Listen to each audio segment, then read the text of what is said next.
Good evening and welcome to Novara Live. My name is Aaron Bastani. Tonight I'm joined by a new co-host. I'm really excited about this one. We are joined by Joris Lechene. Joris, how are you?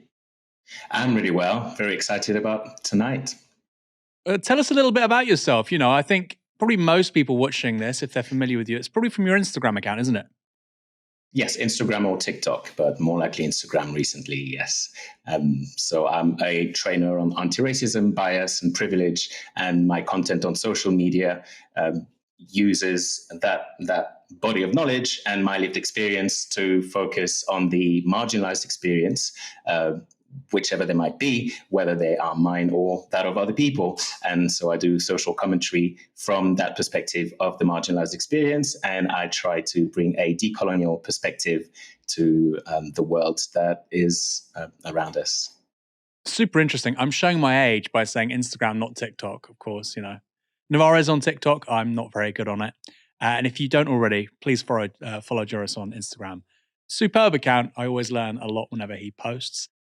The 2024 US presidential election is on the horizon.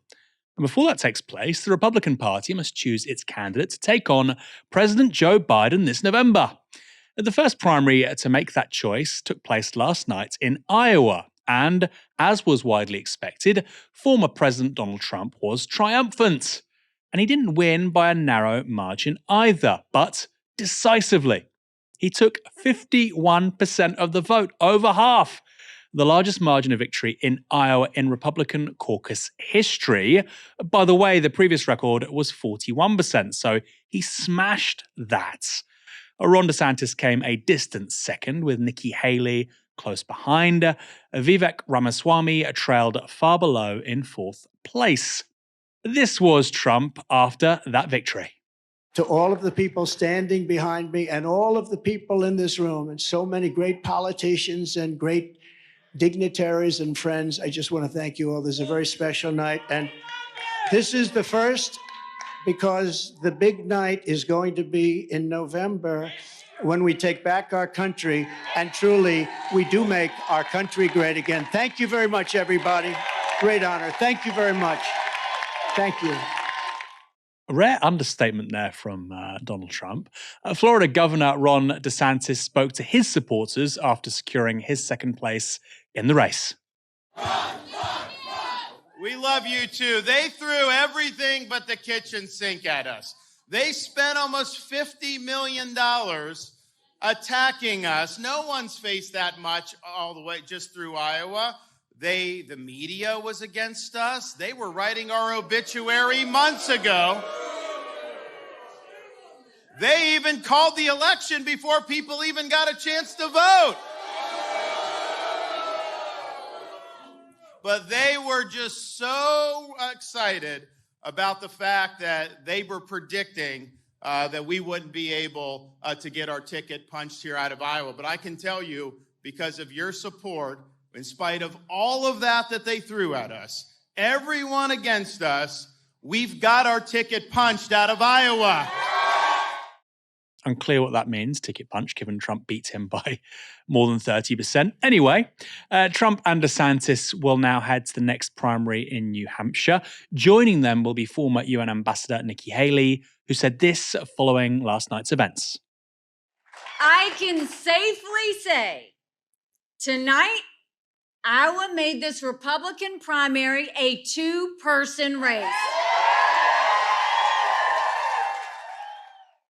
Now, it's not entirely clear which two people Haley is talking about, given she came third. She probably does mean a two-horse race between herself and Donald Trump, given that comparatively moderate New Hampshire is likely to offer more favourable terrain for her. Polling, I think today, shows them neck and neck. But one person not going on to the next primary is billionaire Vivek Ramaswamy. After his disappointing results, he said this. As of this moment, we are going to suspend this presidential campaign. And this is going to have to be, there is no path for me to be the next president absent things that we don't want to see happen in this country. And I think that I am very worried for our country. I think we are skating on thin ice as a nation. We have done everything in our part to make, and done, every one of us in this room has done our part to save this country. And I am so proud of every one of you who have lifted us up. But we're a campaign founded on the truth. And so that's why we've made that decision today. And I'm also making the decision that this has to be an America First candidate in that White House. As I've said since the beginning, there are 2 America First candidates in this race. And earlier tonight, I called Donald Trump to tell him that I congratulated him on his victory. And now going forward, he will have my full endorsement for the presidency. And I think we're going to do the right thing for this country. And the Iowa caucus is not necessarily the best predictor of who will ultimately become the Republican presidential candidate, however. Iowa tends to vote more conservatively than many other Republican states. Turnout was low. The caucus mechanism also requires people to queue in the cold for hours before voting in the evening, meaning that they cast their ballot. Those who are the most hardcore voters tend to be turning up, which is particularly an issue in Iowa right now, because the weather was appalling. Temperatures in Iowa last night fell to minus 30 degrees C, and with wind chill felt like minus 40. Remarkable that anybody turned out, frankly. But perhaps most indicative of future success is electoral bang for buck. For Trump, the votes came cheap, relatively speaking, at just $340 each, meaning he only spent around $13 million in Iowa. By contrast, DeSantis and Haley each spent around $1,700 per vote, with total budgets in the state around $27 million, more than double Trump's. So DeSantis' point about them throwing $50 million at him doesn't really make much sense, but then not much of what he says does. Despite mounting lawsuits and several state bans on Trump appearing on ballots, the former president's support is only growing. In fact, those issues seem only to have helped him in Iowa, a state, remember, that he didn't win in the 2016 primary. Of course, he went on to win the presidency that year. His lead in Iowa climbed by 9 points in the period from May last year, and pre-election polling of Iowan Republicans showed that only 3 in 10 Republicans believed Biden was legitimately elected. 2/3 said that even if Trump was convicted, he would still be fit to be president. Now, the result in Iowa is also replicated in Republican primary polling. Trump, as you can see here in purple, looks set to take 63% of the primary votes. Haley and DeSantis are neck and neck, but they are miles off the pace. So at present, Trump looks set to be the Republican candidate. And one factor playing in his favor is his powerful connection with his base. This was him getting out the vote the day before the Iowa caucus. So if you want to save America from crooked Joe Biden, you must go caucus tomorrow. The first step. Look at the first step. We got to do it. We got to do it big. You got to get out. You can't sit home. If you're sick as a dog, you say, darling, I got to make it. Even if you vote and then pass away, it's worth it. If you're sick, if you're just so sick you can't, darling, I don't think. Get up. Get up. You get up. You vote. Yes, darling. Ultimately, we know who calls the shots, right? I feel like I've taken drugs sometimes watching, or maybe I've had a knock to the head watching US politics, just with Donald Trump saying, even if you're about to die, go out and vote for me in minus 30 degrees C. Defies belief, but it's now become normal, hasn't it? Earlier today, I spoke to a political commentator and presenter with the Majority Report, Matt Binder, about Trump's victory results in Iowa. Trump probably performed exactly where at least people who were sort of paying attention to just how much of a stranglehold Trump still holds over the GOP. I think he performed like what they expected. Could he have done better? I mean, I wouldn't have been surprised to see a complete blowout. But I think in terms of realistically, with obviously there are going to be at least some people who attend these caucuses who maybe don't like him and prefer someone else, whether it's because of the Trump baggage and that would be the DeSantis pick, if that's your issue with Trump, or you just don't like certain aspects of who Trump is, his convictions. That's where you would probably be more of a Nikki Haley person. With Vivek Ramaswamy, for example, I never quite got the opening for him. He basically has the same sort of culture war issues that Trump talks about, but I guess he's younger. But his issue of his background, his Indian background, was always going to be a major problem for him in a GOP primary. So he was always going to fall wayside there. And could this be the high point for Nikki Haley and Ron DeSantis, in so much as you say, it could have been a blowout? Uh, were there perhaps concerns about Trump going into this, and now obviously they've been blasted away, and actually in New Hampshire and from there on, we might see even bigger wins in various primaries around the country? Both Nikki Haley and Ron DeSantis are holding out for some sort of big save from the voters of New Hampshire. These first two primary states usually are very interesting because their voters, at least their primary voters, sometimes go with a complete wild card. We've seen this in Democratic and Republican primaries previously over the years. I don't think that's going to happen this time around. Trump probably will handily win New Hampshire. The question, I guess, would be who comes in second again, Nikki Haley or Ron DeSantis. But at this point, this fight over who's going to get second place seems completely pointless because Trump again is just winning by such large margins in the polls. In the Iowa caucus, he made history last night. There's never been a blowout that large in terms of the disparity between where the first place and second place came in. Trump got 30 points more than Ron DeSantis. I believe the previous record was less than 13 points. So Trump has completely, destroyed that record. I just don't see any room for Nikki Haley and Ron DeSantis unless they're hoping for some sort of Hail Mary from the universe and something happens to Trump. And then whoever's in second place would, I guess, be able to make that argument that they could take over. And of Nikki Haley and Ron DeSantis, who had the worst night? Nikki Haley came in third, but not by much. I would say Ron DeSantis had the worst night simply because he was supposed to be the golden boy. He was supposed to be the guy who came along and was the perfect Trump replacement. He has none of the Trump baggage. He's seen as a serious politician, a serious player. He's the governor of Florida. Trump had given him his blessings previously by endorsing him for governor. In the years leading up to this primary, election, the whole primary campaign and the years leading up to that, Ron DeSantis was being touted as the next, GOP, the face of the GOP. He was getting all the headlines in conservative media in such a positive way too. They really were building him up to be the guy.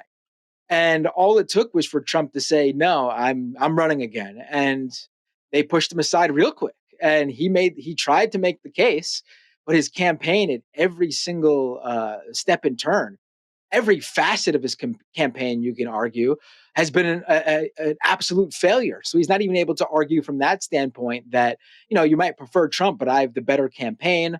That's just false too. And what I'm really interested in personally is the sort of media that Trump is relying on right now, because of course he's famously not using Twitter. He's not held in the kind of esteem that one might previously have thought at, say, Fox News, with the leaked emails concerning what various people thought of him. So he's not on social media like other candidates. He's clearly been the subject of a great deal of criticism from liberal media, and he's not, necessarily liked by Fox either. What tools, what platforms, what medium are his campaign using to get people out in these numbers? Right. So for Trump, I think people underestimate how, he's able to get his message out there via Truth Social. Like Truth Social, the platform as like a social media platform is pretty much dead. I mean, there's if you're an investor in Truth Social, hoping it becomes a major tech company or something like that, you're in for a crude awakening sometime in the near future, I'm sure. But as a press release distribution platform for Trump and only Trump, it has been fantastic for him. He's able to basically share his thoughts and opinions, zero filter, zero sort of policies and rules to follow that other platforms would put on him. And he's able to do it on even the most minute of topics. He could basically mouth off on anything he wants. And the press and all the other social media platforms cover it as if it's like some grand press release from like a very serious individual putting out like a PR shopped news item. It's quite remarkable how he's able to do that on a platform that serves no other purpose than to be there for him. And I think that has been a major factor because people just screenshot those posts that he puts out there. They're sometimes crazy, ridiculous, sometimes funny, sometimes really worrisome. And if you're not a Trump fan, and you see what he's able to the amount of people he's able to reach using this platform that no one's on, but they're able to get his words on that platform to every other platform and to mainstream news outlets on pretty much anything he mouths off on. So I think he's sort of done a good job of creating this sort of media center all around himself that he can create and control, and everyone just covers. And how does that work in a general? So obviously in a Republican primary, that's pretty good. But the story of US elections really since 2008, even further back fundamentally, is about innovation in media. So with Obama in '08, you see, new use of Facebook. With Howard Dean in the early noughties, you see crowdfunding for the first time, serious use of websites.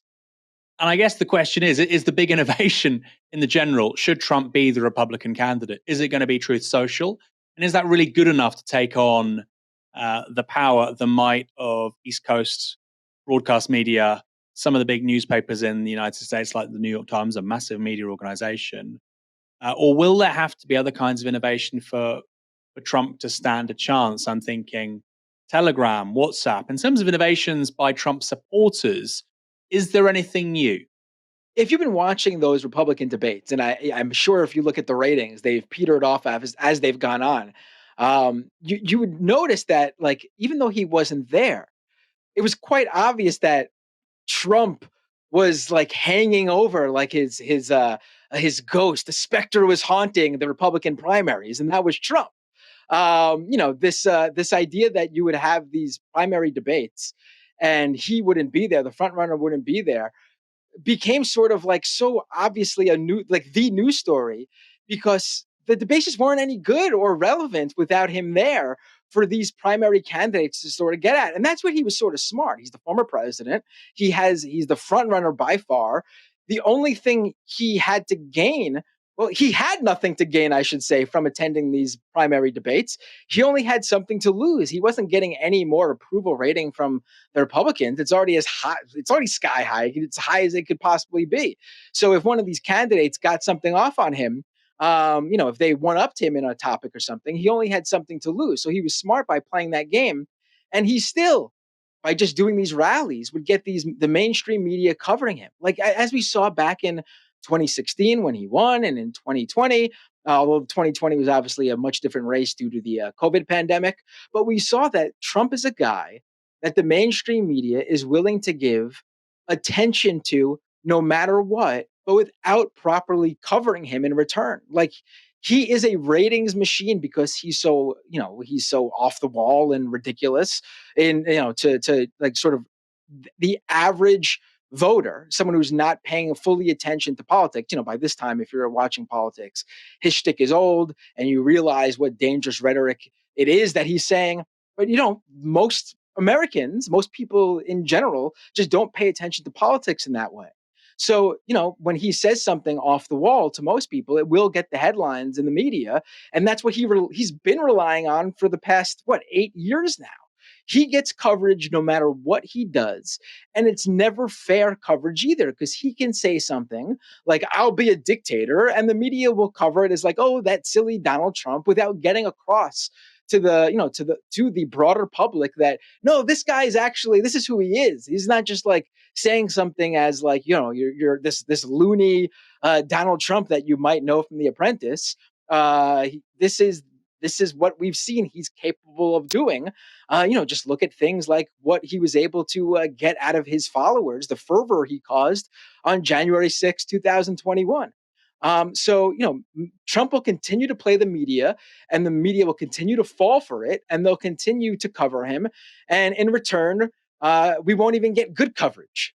A final question, Matt. What next? Obviously, we've got New Hampshire, and it looks like Trump will win the nomination. But in terms of these legal cases now, and him being kept off the ballot in places like Colorado and whatnot, firstly, what happens with those?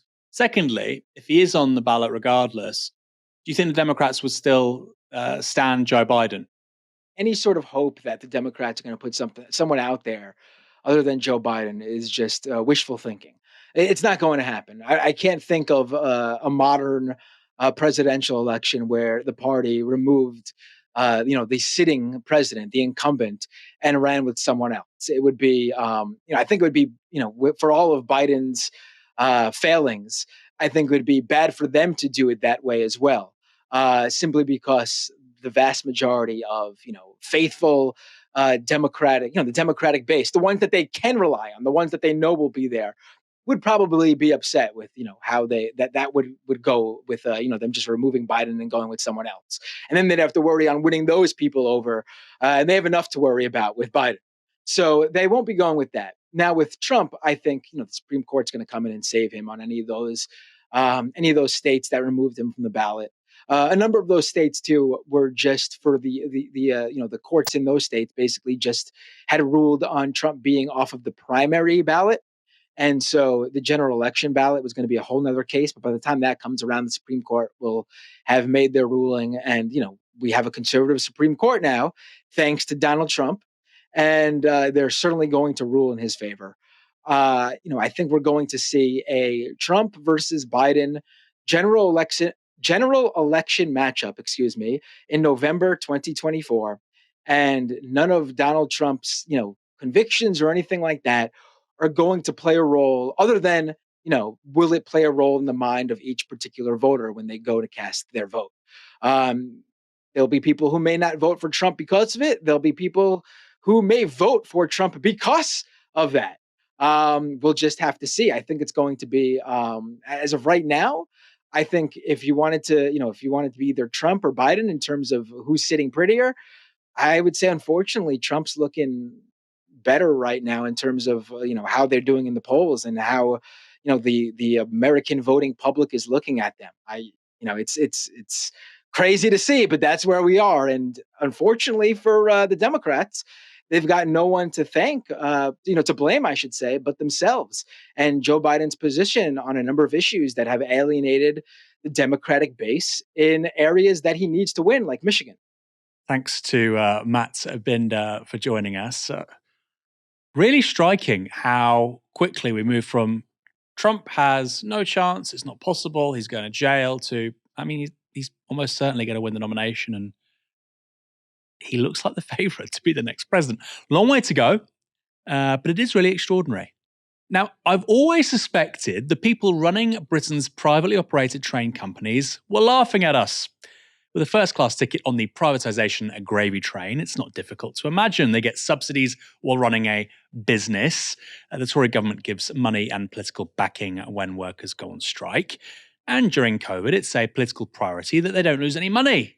They even still get to pay shareholders dividends too. It really is a very sweet deal for private rail operators while the public and the taxpayer suffer.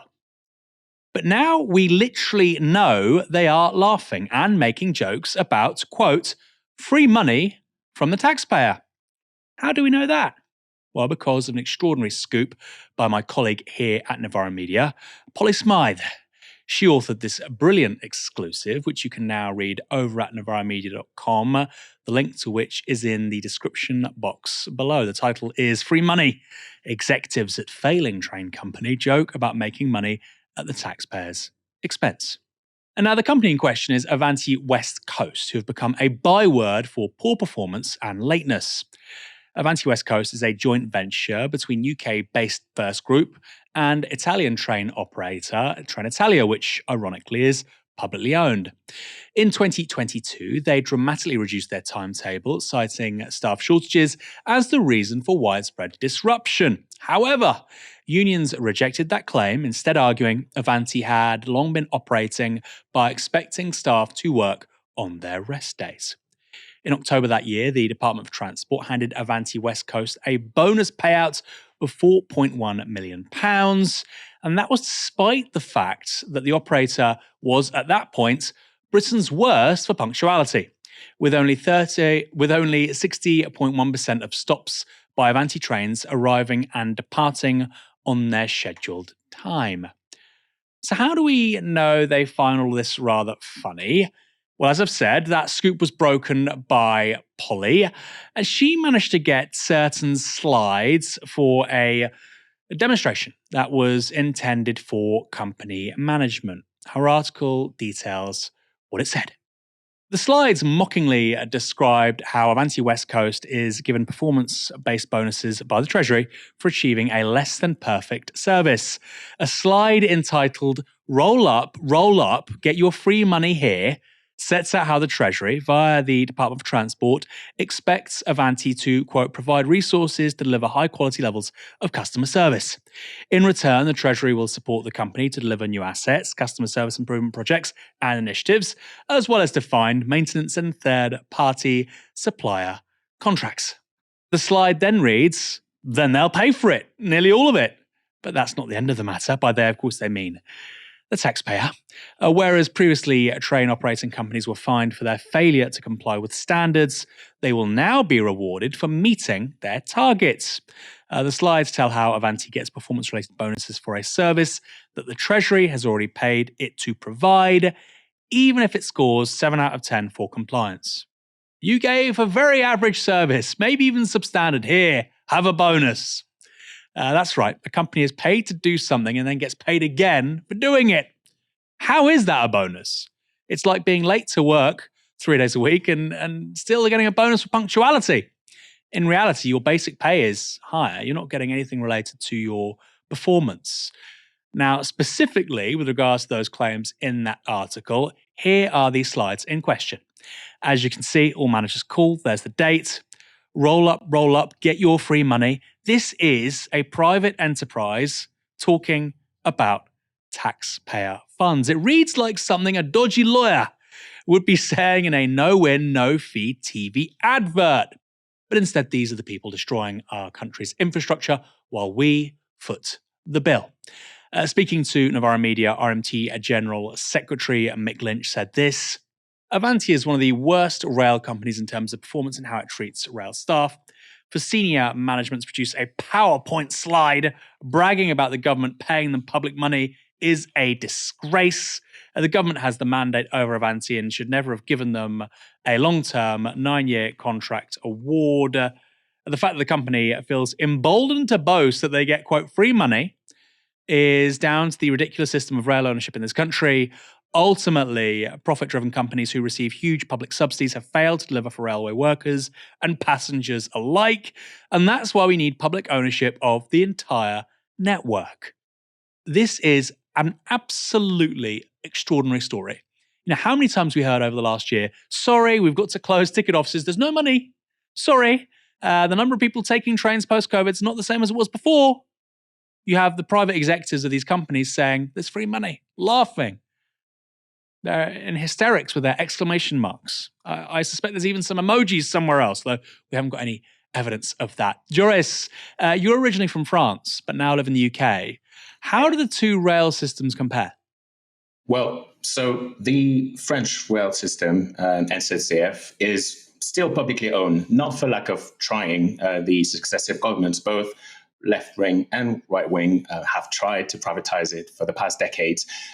They have somewhat failed, but they still managed to split the SNCF between the network and the infrastructure and the services, which is equivalent to what's happened in the UK. Now it makes even less sense in the context of France because both those companies are publicly owned. But it just shows that even though the public owns the railway system in France, the goal is still neoliberal and capitalist, because the goal is not to provide a service, but simply, well, in the case of the UK, to make profit for private in private directions, and in France to manage the debt, because of course the railway system does not make money, and it cannot make money because the benefits are not.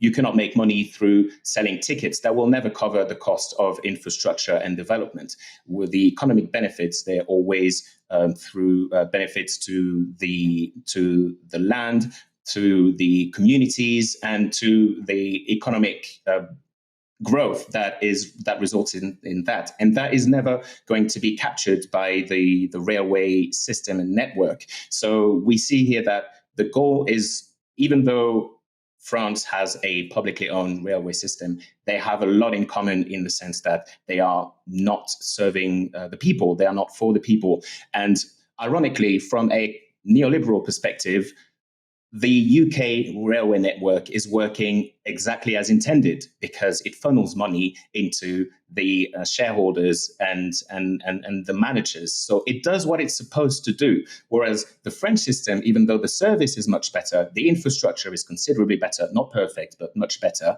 But the French system, considering that it's in huge debt that the state constantly has to cover, that is considered as a failure from a capitalistic and neoliberal perspective, even though it works better in many ways. So we see here the irony of the situation when we compare those two. And how do people in France talk about Britain's service? I mean, it must be a strange sell when you've got French governments of a centre-right or centre-left complexion saying that, we want to fragment the system, we want to move away from what we have at the moment. Surely sensible people in France who aren't even necessarily particularly progressive or left-wing would say, well, we've seen what fragmentation and privatization does. It's Britain. It's a catastrophe. Why would we do that? Like, you have an example of failure right on your doorstep. Is that part of the conversation with regards to public transport in France, just how bad it is in Britain compared to what they have across the Channel? Probably, and I would say that this is probably the main reason why the consecutive governments did not succeed in privatizing the railway system in France. It's because, thanks to the British failure, there was the obvious example right across the Channel of what happens. But unfortunately, because there was not such a spectacular failure for airlines, for instance, then that means that the French national flag carrier was privatized, and many other companies, national companies and national pride companies were privatized. The exception being SNCF, so the railway network. And I do think that we owe a lot to the Brits, to your failure. I like that idea that people in France still get to enjoy great high-speed trains, affordable, reliable, because of the major government and the clusterfuck that we had around rail privatization in this country. I'm glad somebody's learning from those failures, if it's not our politicians here in the UK. Tensions in the Middle East continue to escalate. Iran has fired rockets at sites in Iraqi Kurdistan, and the Iranian Revolutionary Guards released this footage of several ballistic missiles being fired on Monday night.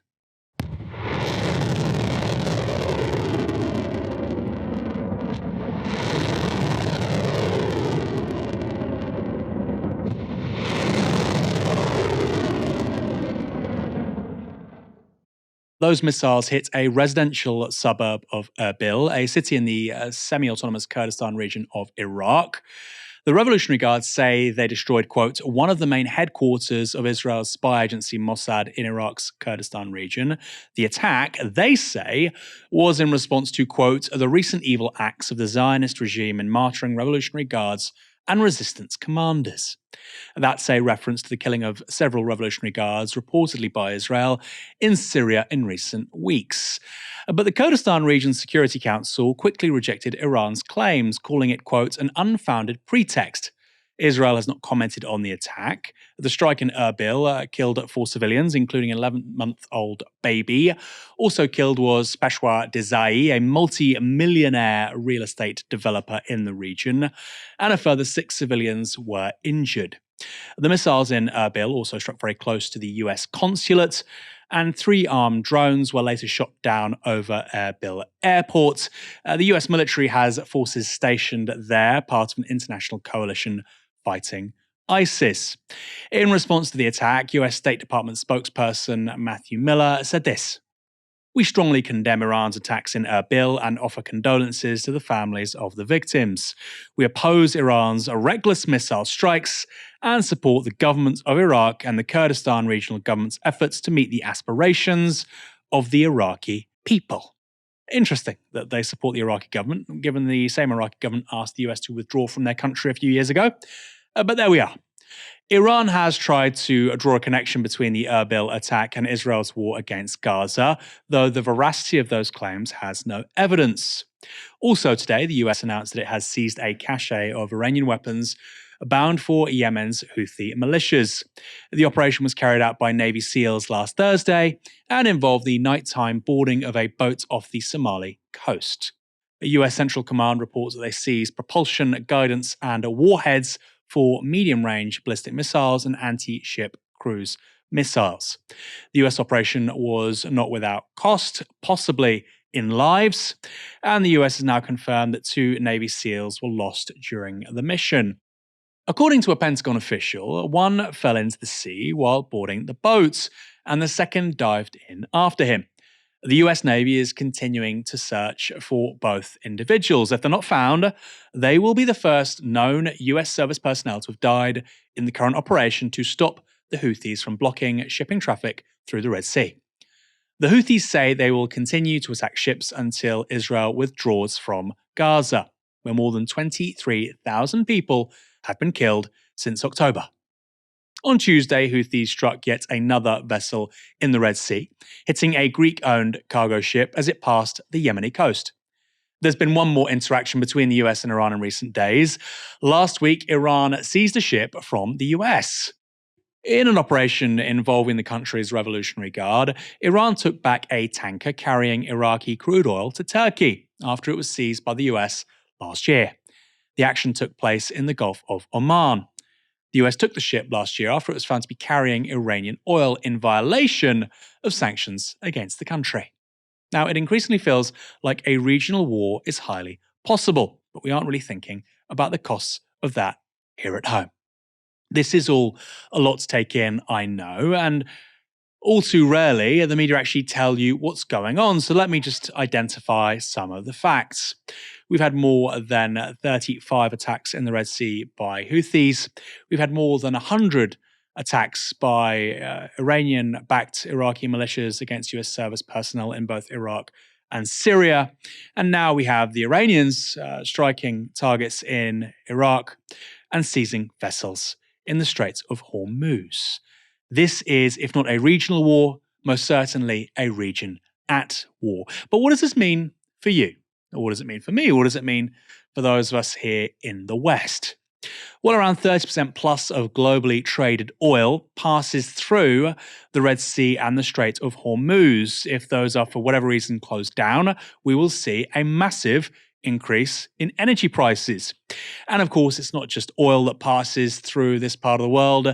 The Red Sea and the Suez Canal is a massive choke point with regards to the flow of goods coming both in and out of Europe. We will see significant inflation if this continues to escalate. And I don't think those costs are being made clear to electorates across Europe and the United States, but most certainly in this country. Can Joe Biden, can Rishi Sunak politically survive with a second dose of relatively high inflation? I suspect not. Yesterday, Parliament debated events in the Middle East, specifically Houthi attacks on shipping in the Red Sea and Israel's war in Gaza. Here's Labour MP for Coventry South, Zarah Sultana. Past mistakes in the Middle East should have taught this House that military intervention starting out as limited can quickly escalate, risking a sequence of events far larger and more terrible and risk even dragging us into war. It is for this reason, according to reports in the Times, that Foreign Office officials were, and I quote, incredibly nervous about last week's military assault in Yemen. Driving the region's instability is Israel's horrifying assault on Gaza, which has now lasted more than 100 days. So rather than giving Israel the green light to continue its brutal bombardment of Gaza and risking a wider conflict, will the Prime Minister seek to de-escalate the situation and call for an immediate ceasefire? Prime Minister. Perhaps the Honourable Lady would do well to call on Hamas and the Houthis to de-escalate the situation. Andrew Percy. Thank you, Mr. Speaker. Too many people give a free pass to the terrorists who perpetrated the worst murder of Jews, and we've just seen an example of that, just as we saw examples of that on our streets this weekend, where people screamed, "Yemen, Yemen, turn another ship around." Completely unacceptable. Interventions starting out as limited can quickly escalate. That's all Zarah Sultana says, and that's obviously true. Think World War I, Iraq, Afghanistan, or the consequences of removing Gaddafi in Libya. There's too many examples of precisely that. She then cites the Times newspaper of all places, highlighting that the Foreign Office, or at least some people there, were concerned about how this course of action could have downsides. Now, that's not much of a surprise. It's literally their job to consider all eventualities and contingencies. If they weren't doing that, we should be worried. She then calls for the government to push for a de-escalation from Israel in its war with Gaza. Rishi Sunak then says she should call on the Houthis and Hamas to de-escalate. Rishi, we, Britain, are allies with Israel. We sell them stuff. We work with the IDF. We aren't allies with the Houthis. These dashing young men posting TikToks. We aren't on their side. What's our leverage in persuading them in the same way?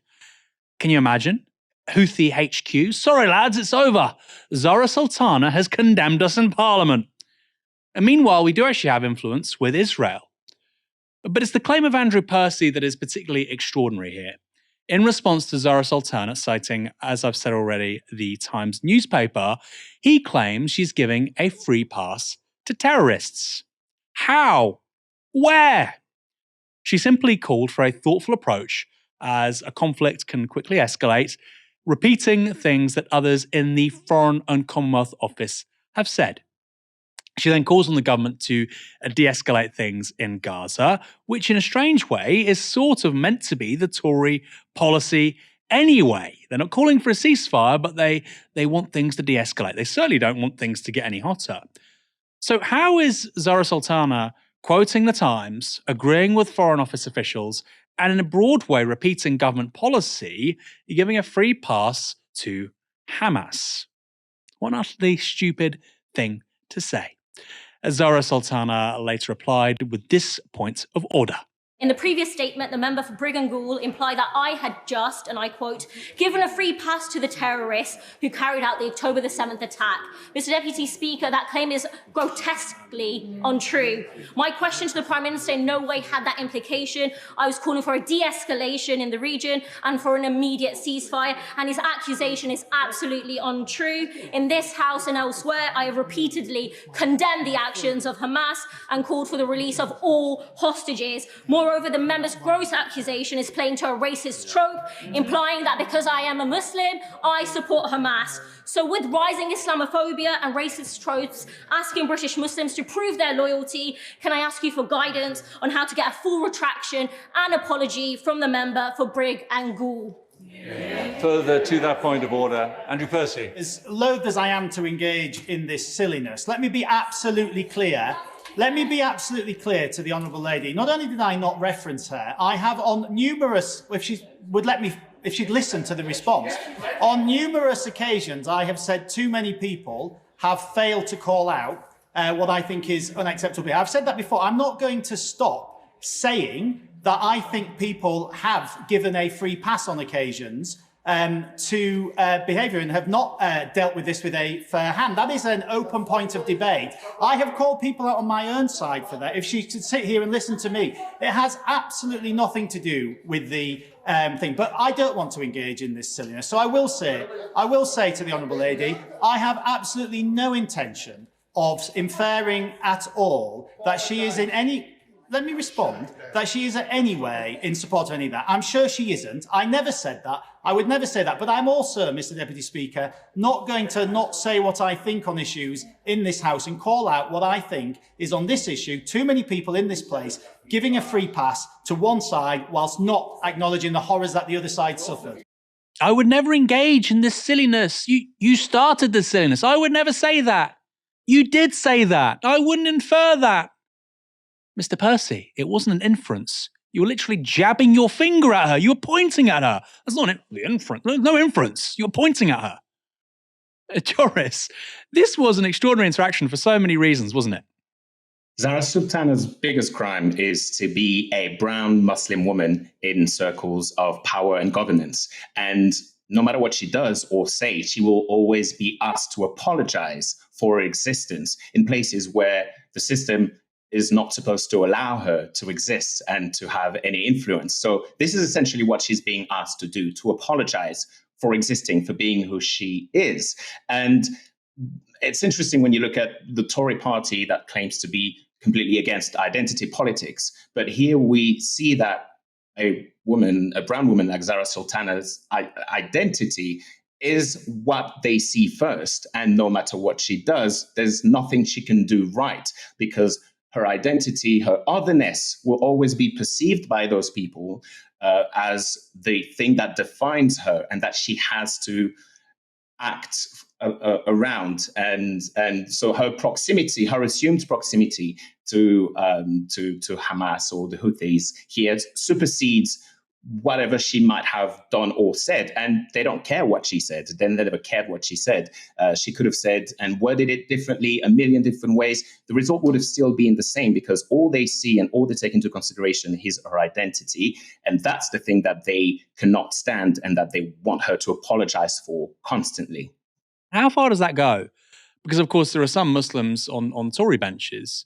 So would you equally say that, look, unless you 100% get square behind everything that the government does, you really don't have the agency to think independently when it comes to things like foreign policy, most certainly in the Middle East?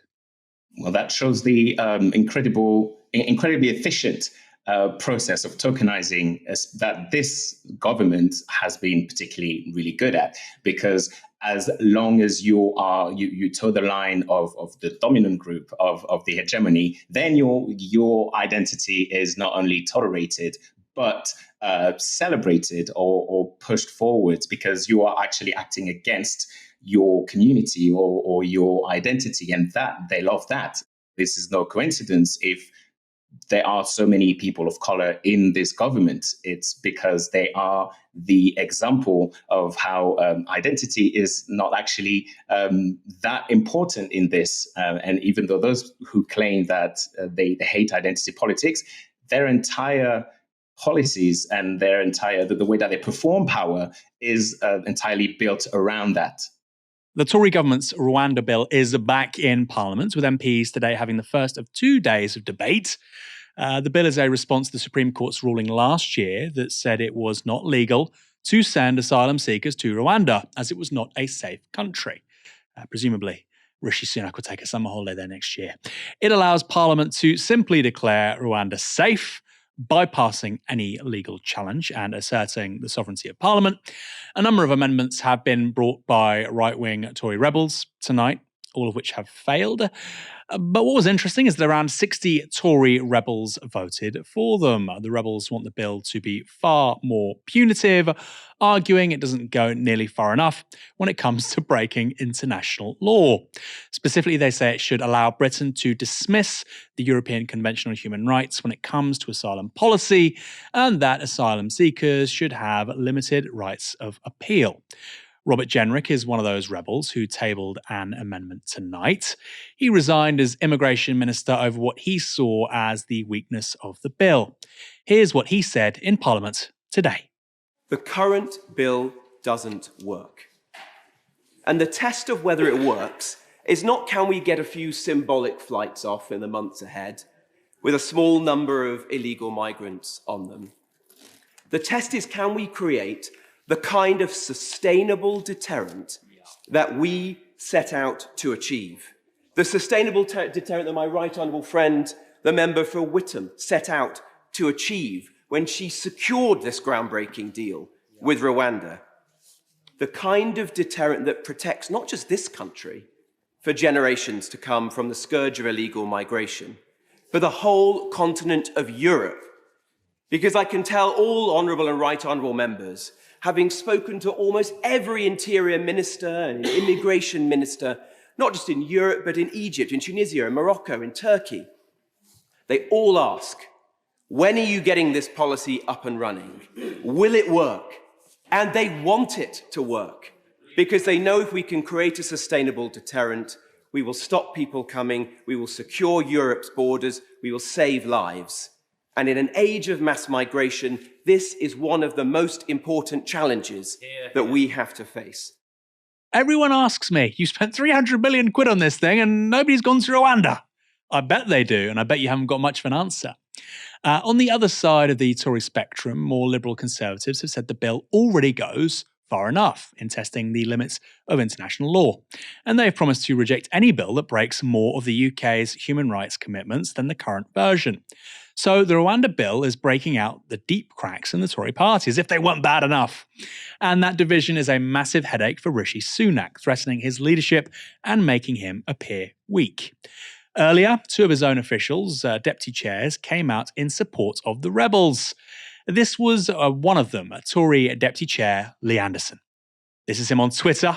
He's not telling us how to tie our shoelaces. He's saying instead, the Rwanda bill. I've signed the cash and generic amendments. I will vote for them. And this was another deputy chairman, Brendan Clark-Smith. When I was elected in 2019, I promised my constituents we would take back control. I want this legislation to be as strong as possible, and therefore I'll be supporting the generic cash amendments. These are arguments I have consistently made and will continue to make. So fascinating they don't want to take back control of things like water, rail and mail. Anyway, as Sunak made Anderson and Clark-Smith deputy chairs to appease the Tory right, a move he may now be coming to regret, as both of them have resigned as party deputy chairs over the bill. And while he's no longer an MP, a disgraced former Prime Minister Boris Johnson remains influential among right-wing Tories. He said this about tonight's amendments. Governments around the world are now trying to imitate the UK-Rwanda policy for tackling illegal people trafficking. This bill must be as legally robust as possible, and the right course is to adopt the amendments. Again, unclear. Why would you want to imitate something which has cost £300 million with no actual outcomes? But these people do inhabit a parallel reality, so it makes sense that he would say that. However, despite the events of today, the key moment for all of this is tomorrow. That's when there'll be a third reading of the Rwanda bill, and the last chance that MPs will have to debate it before it goes to the House of Lords. Will all of these rebels vote for it or not? So far, their bark has been much worse than their bite. Joris, what do you make of the Rwanda policy, first of all? And then do you think it's going to get over this final hurdle tomorrow night? Well, earlier I was talking about the performance of power. And here, this is another great example of a policy that makes no sense from an economic perspective, from a security perspective, from a political perspective, because this is suicide, basically. There's no way that the British public sees that favorably once they look at how much it costs and the entire infrastructure that is being built around this. So the only reason why the government is pushing so hard for this is to perform power and is to exert violence. And here we see that the remnants of empire, of a falling empire that is trying as hard as it can to still show that it has power by exerting violence. Violence on who? On Black and brown bodies, on marginalized people who are in a position of being defenseless. And this is how empire tries to remind everyone of its power, and it's losing power. And it's not lost on me as well, that this obsession with moving those bodies to Africa, to the colonized world. So this ability to shuffle bodies and colonized bodies around the world and to determine where they belong, where they have to go, how they are to be managed as assets, as nuisance. That is still the colonial thinking. That is still the colonial empire. That is still in action. After decolonization, the empires didn't quite know, or it took them a while to find a way to still exert their power in the way that they knew how to do. And this is an example of a falling empire who's suddenly found this new way, or what seems to be a new way to exert its power. And this is why they are throwing everything that they can into this, as much money as possible, even though it makes no sense, even from their own perspective, where immigration is a danger, where asylum seekers are dangerous. Even from that perspective, it does not make sense to send them to Rwanda, other than the symbol of power and violence. Yeah, I think it's an effort to just humiliate. And I think you're so right to say that, look, this is also interesting in so much as people are being sent to Africa. It's visibly cruel, and it's clearly visibly channeling decades-old stuff. Fascinating for me, I must say, is I saw Nigel Farage talking about undocumented migrants recently. And he said, well, they do this, it's not good enough, because actually, we all know what really matters is the legal migration. 1.3 million people, net migration in 2 years. Of course, in a certain sense, he's right. 60,000 people entering, I think, on small boats last year is nothing compared to 1.3 million people over 2 years, perfectly legally. The government doesn't want to talk about that for a bunch of reasons. But this right-wing faction of the Tory party, Rwanda could work, right? You could stop small boats tomorrow. They would talk about this instead. There will always be an enemy. There will always be a grievance. These people can't deliver rising living standards for people, so they have to have something else instead. We will be covering that more tomorrow night. Major moment for the government. Of course, if that legislation doesn't get over that final hurdle, makes a general election in the short term much more likely. I suspect it will, but we'll see. It's not a done deal. Joris, thank you for joining us this evening. Thank you, Aaron. It was really fun. And I have to say, I'll repeat what I mentioned at the top of the show. Joris is on Instagram. Very much worth following. TikTok too. But I'm showing my age. I don't really use TikTok as much. Thanks to all of you as well for tuning in. We'll be back tomorrow evening for another live stream from 6 p.m. For now, you've been watching Novara Media. Good night.